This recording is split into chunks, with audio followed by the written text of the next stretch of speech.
continue the school resource officer program even if the funding is from other sources outside of your department was to be eliminated?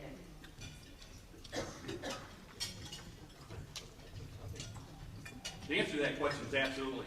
School resource officer program is extremely important. I discussed with Dr. Tibbetts in 2008 the necessity in order to help fund that program. They've already taken care of that and already had it figured out.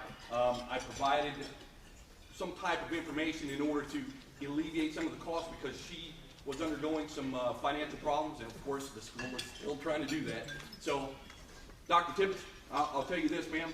If I get a chance and I'm your elected sheriff, you can rest assured you know where I stand on that school resource program. Thank you. Mr. Patterson, I will ask you the next question.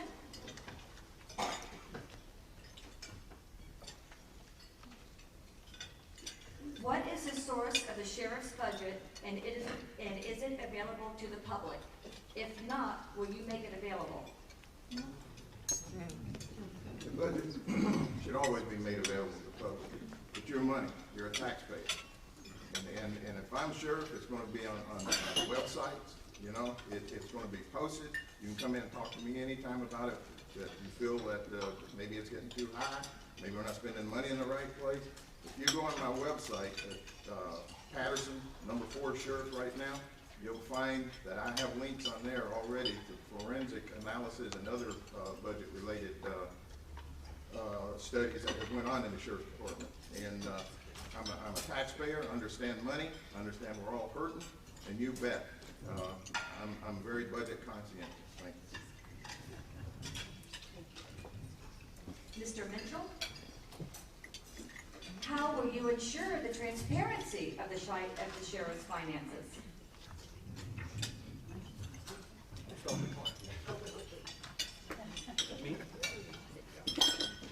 Obviously, I ran short in my initial presentation. I'll cover quite a few areas of summation. But one thing that will obviously provide transparency, if the sheriff's office is fortunate enough to proceed with the accreditation, that will in fact provide transparency. One of the programs that I offer for transparency is, because the budget was such a problem the last few years, I would like to suggest that we have an outside audit for the budget at least twice a year right now to expose transparency, to ensure that the budget is being handled in an efficient, transparent manner.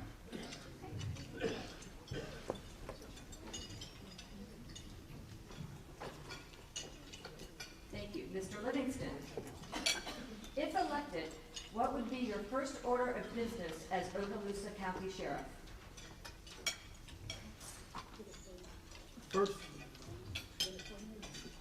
First thing of business would obviously be bringing back the integrity back to the sheriff's office. And do that by bringing back the transparency. For me, and I think for a lot of people that I've spoke to, that is a big thing with them, is that they don't have the integrity, they've lost the integrity of the Okaloosa County Sheriff's Office. So with that being said, I think the first thing would be obviously to open up the website, open up people, let everybody see what goes on within the Okaloosa County Sheriff's Office. So there is no hidden shadows. There's nothing that would make people believe that there's something going on behind the scenes. Thank you. Mr. Moore? It's like a short question. Okay. Why did you decide to run for sheriff? Something I'd been thinking about off and on for a few years. Didn't know if the opportunity would ever come forward or not, so far as why I decided to run. And then about a year ago, Christy and I were discussing it and came to the conclusion that we've got two choices: sit around and hope something good happens, or go out and make something good happen. I grew up in Okaloosa County. My wife was born here. My kids were born here. I'm not from somewhere else. I'm not going to somewhere else. So this is where my roots are. This is where my future is. We've got to set things right at home, and that's why I'm running. Thank you. And Mr. Ashley? What are you guys, deputy sheriff, officer? I answer most everything. Does not like for dinner. What do you think is the biggest issue facing the sheriff's department, and how do you plan to manage it? Wow, there's a ton of issues. we're about to place 10,000 new residents in Okaloosa County, and how we're going to provide services for those 10,000 new residents has not yet been accomplished. Those 10,000 residents become part of the 7th Special Forces Group and the Army Special Forces Group and the Joint Strike Force, and that is a city about the size of Niceville. And what law enforcement services are we going to provide? Who's going to pay for it? Is that going to be mutual aid contracts with the military? Is that going to be a new contract for services with the military? Or those are not ad valorem taxes coming into it? Are they going to build base housing off base? They're going to build base housing on base? And we still, with spit handshake, are answering their calls for service. That is a huge one. The consolidation of communications with our new Emergency Operations Center in Niceville. That is another large project that we have to deal with our CAD and records management systems. And those issues cost money, and I think those are both the big issues. Thank you.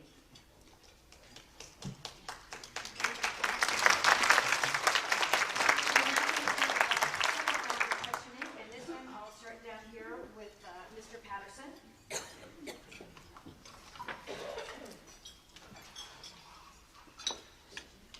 Looking at your fellow opponents, what characteristic makes you the best candidate for sheriff?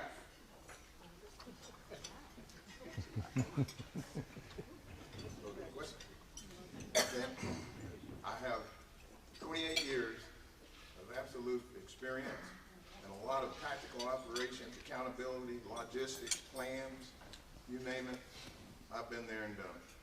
And one of the things that I'm going to bring to the sheriff's office beyond any reasonable doubt is accountability, honesty, and integrity.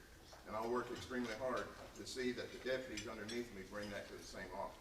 Because right now, our sheriff's office had a train wreck in this county.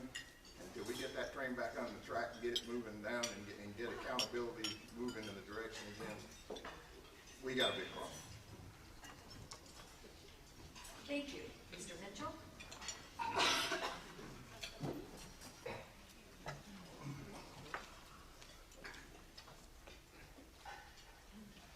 Do you plan to continue the bonus program?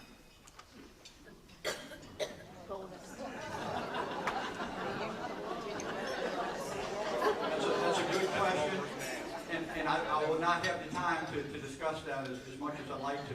First of all, bonuses are one thing, and incentive awards for job well done is something else. As far as these midnight brown bag under the table without any public knowledge of bonuses, the answer is no.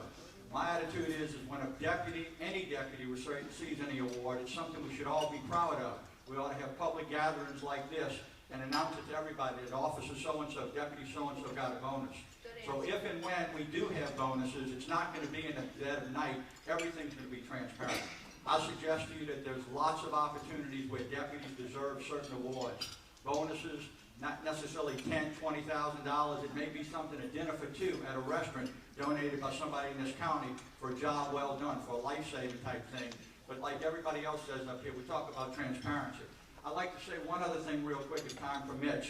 We're talking about integrity, and I would like to take issue with what's been said so far. I can say to you that I personally feel that the men and women of the sheriff's office, there are a lot of fine deputies on the street right now, and they're not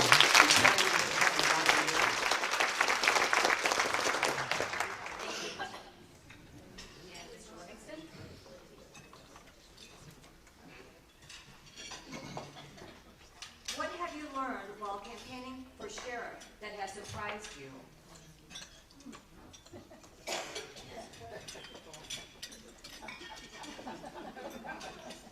Trying to think of what's actually surprising. A lot of the people on the campaign trail is talking about the trust issue. The thing is, I can't really think of something that really has surprised me per se, because everybody that I've talked to is wanting trust back, wanting integrity back. A lot of people have told me they want somebody from the outside in. Transparency is something that a lot of people have talked about. They think a lot of things go on behind scenes that the public doesn't know about. But as far as being shocked, I guess a lot of people know about the vehicle situations. They've asked me about that. But as far as being shocked about